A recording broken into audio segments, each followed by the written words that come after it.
and welcome back. I'm Mary Jo, also known as Sojo, and this is part 3 of what will I make with the Leaflet layer cake.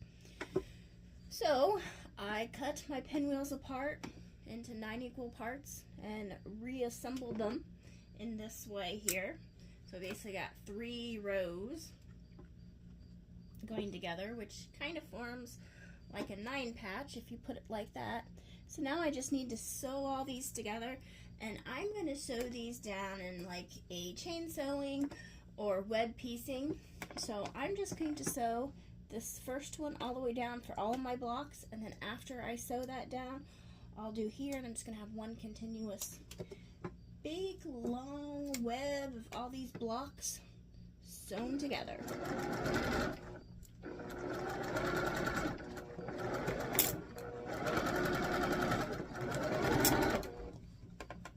Cut off my leader there.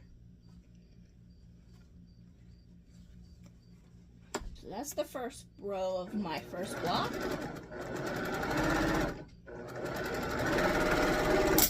That's the second row.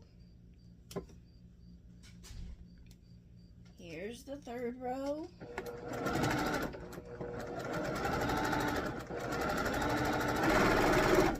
Okay, now I'm going to start on with the next block, and like I said, I'll just continue to sew this all the way down for all the blocks before I move over onto this second seam.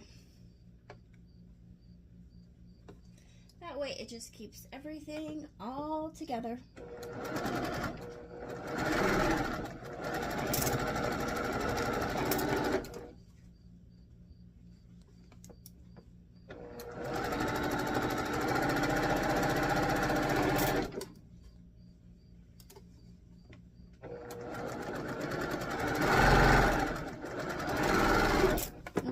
Speed it up.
So I have all 40 of these blocks pinned together, so I just need to take them over to the sewing machine, finish sewing them, press them, and then I'll be back to explain how I'm going to put this all into a quilt top.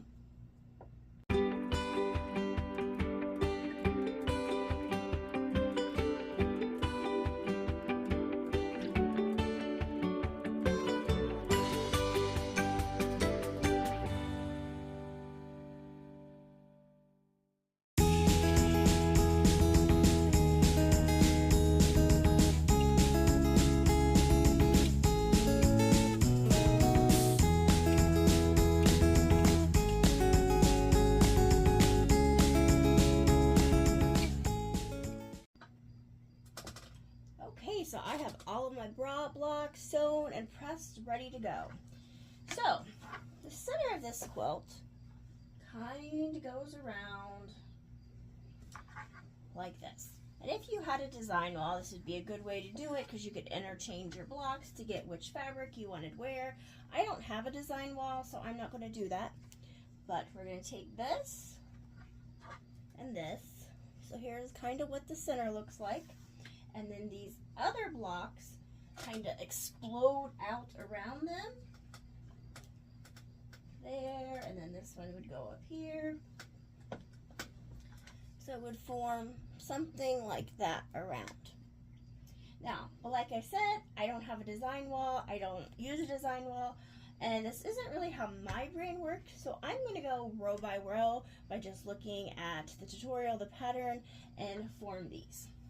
But that just gives you an idea of kind of what it looks like when it's all said and done. So,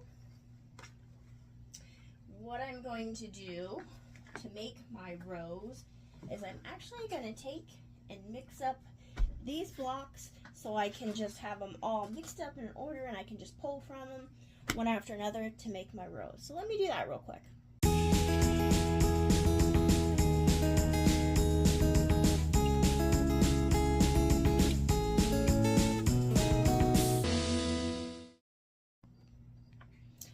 Okay, so I have all my blocks. I mixed them up together.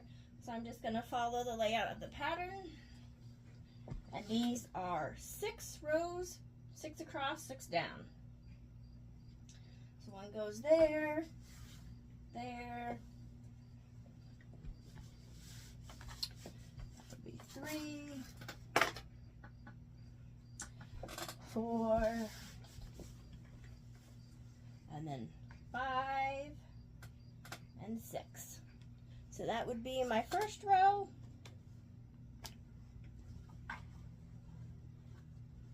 Just going to kind of set that aside.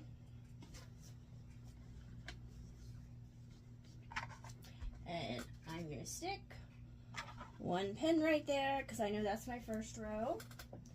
And then again, I'm just going to look at the pattern some more. Okay, so I'm just going to continue laying these blocks out and going for row 2.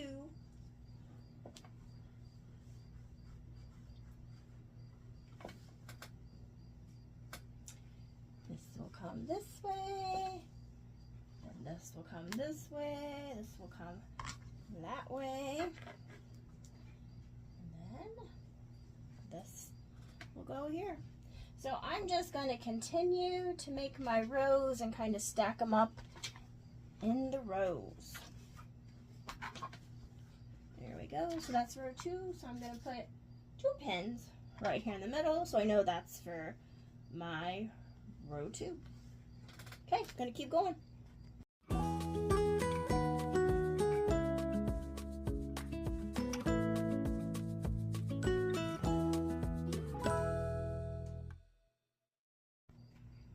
Okay, so these are my last 4 blocks that I'm going to use for my pillow top. As far as the quilt top goes, I've got those all stacked up, separated into what I'm going to use for each row. And I think this is where I'm going to end it tonight. And then next time I come on, I'll finish pinning and piecing the center of the quilt top together and add some borders, and we will be done with the quilt top. Okay, till next time. Bye. Actually, not bye, because I'm looking in the camera here and I noticed that this block is sewed on wrong. So I am going to fix this. So it'll be all fixed for next time because I have these print squares going to the inside and they should be out here. So those are wrong. So I'll fix those. Okay, till next time. Bye.